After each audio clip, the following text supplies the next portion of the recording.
Hello, I'm a bit late to the party, but let's talk about what I read in December 2025. Cue intro.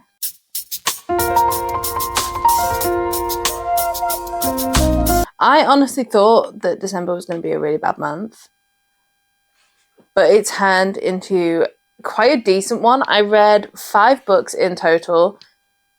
I mean, 3 of them were really short, but I read 5 books and absolutely fell in love with one of them. So let's dive straight in. Okay, I started the month amazingly, and this is the book that I've absolutely fallen in love with.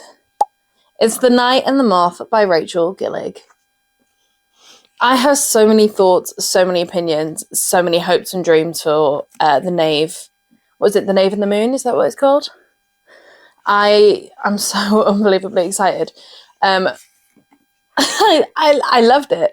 So this follows a group of diviners who are, it's based around divination, and it follows a king and his knights who don't quite match up with the goals of the diviners. Essentially, our main character, Six, or Sybil, who is the diviner, meets the sort of like rogue knight of the crew called Rory, and Rory does not believe in her power, or more, he doesn't believe in what they stand for. And chaos, absolute chaos ensues as the rest of the diviners start to go missing, and Rory and the fellow knights and kings say they will help Sybil find the answers. Bartholomew, the side character, the gargoyle, he made me laugh out loud on so many occasions, which isn't something I expected to do with this kind of book. You expect it to be quite serious throughout, and it did. It just had so many like humorous moments, and he is now my favorite side character of all time. I love the way he was written, and I love the importance he added to the story. The magic system, the concept of this just felt... I knew roughly what it was about when I was going into it, and I was like, this has so much promise, and if this doesn't hit, I'm going to be so disappointed. And it really did just live up to all of that promise, and I'm so thankful that it did.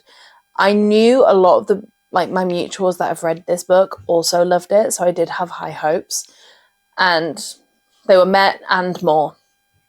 This is a 6-star book for me, one of my favourite books of the year. I need it to be September so I can read the next book. Or I need to get famous so I can, or befriend Rachel Gillig so I can get an advanced copy. I will end there because I honestly could just talk about this book for hours and hours and hours. Next, I switched it up a bit. I've never read a book like this, and that is The Lamb by Lucy Rose. This is another one that's been extremely popular throughout 2025. I do believe this was Lucy Rose's debut. So this follows Margot, who is a child. She's, from what I can gather, 10, 11 years old. And Margot and her mother have a very vile secret. If you're going to read this, please, please, please make sure you know what the book is about before you read this, because it made me feel nauseous at times, but I can't stop thinking about it. So Margot and her mother have the vile secret in which they unalive what they call strays and then eat them for tea. And then a stray comes along called Eden, and she starts taking the mother's attention away from Margot, and she's not classed as a stray anymore. And Margot feels like she is competing, and it's just... yeah. It's a very hard book to describe. Like, what did I even write? I wrote, I cannot stop thinking about this book. This was my first horror book, and I can see myself picking up some more, but not consistently. 100%. Like I said, it made me feel nauseous at times. I felt for Margot throughout, but she also weirded me out a lot. That is all I wrote. That is all I knew what to write, because I found this really, really hard to describe. But overall, if you like the horror genre, if you are interested in the more twisted stories, I would definitely check this out. I think it is 100% worth the hype.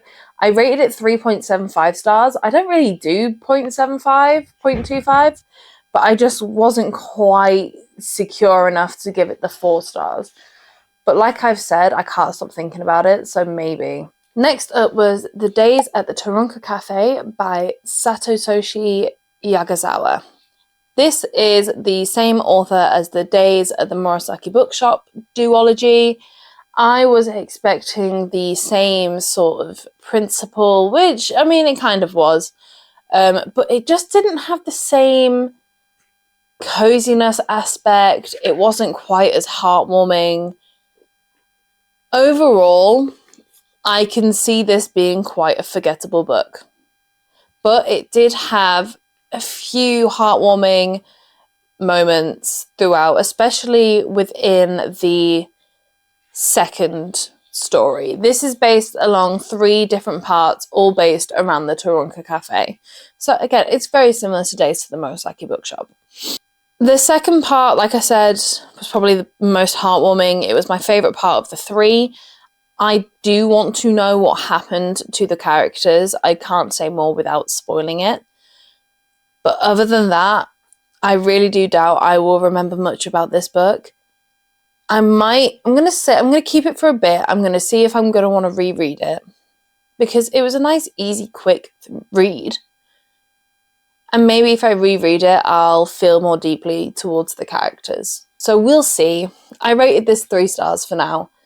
And then I read a couple of my mum's books that she got for Christmas, because why not? Why not? And they were really quick reads.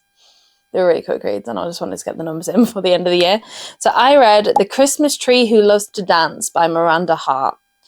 I have been a huge Miranda Hart fan for, I don't even know how long, like 15 years maybe.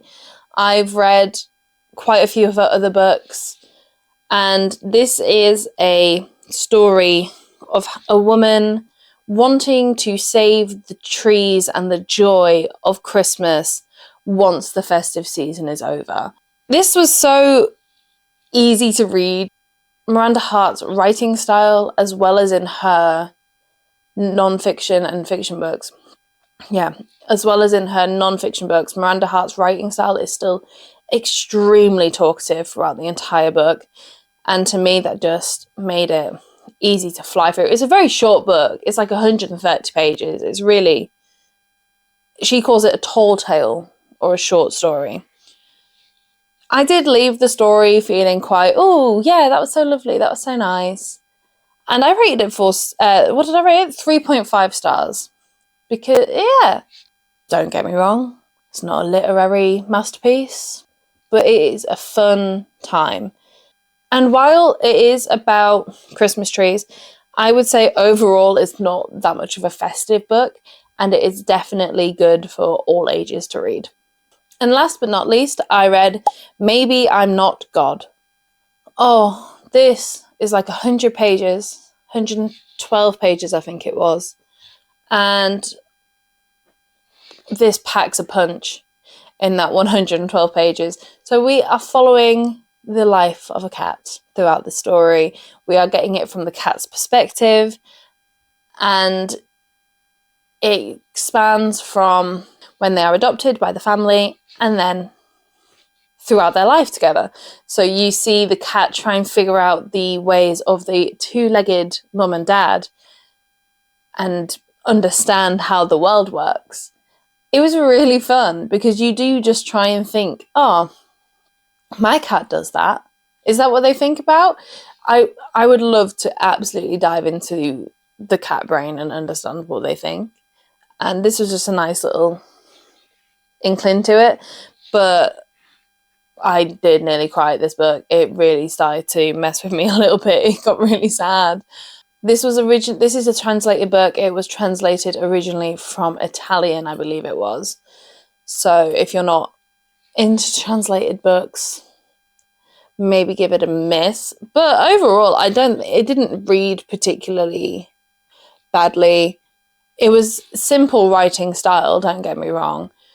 But again, that just means you can fly through it. And that was it. That is my entire reading for December. And now we are into January, into a new year, and hopefully into an excellent month of reading. So thank you very, very much for watching. Give me a comment below and tell me what your favourite read of December was. Don't forget to subscribe if you want to, no pressure, and I will speak to you all very, very shortly. Bye.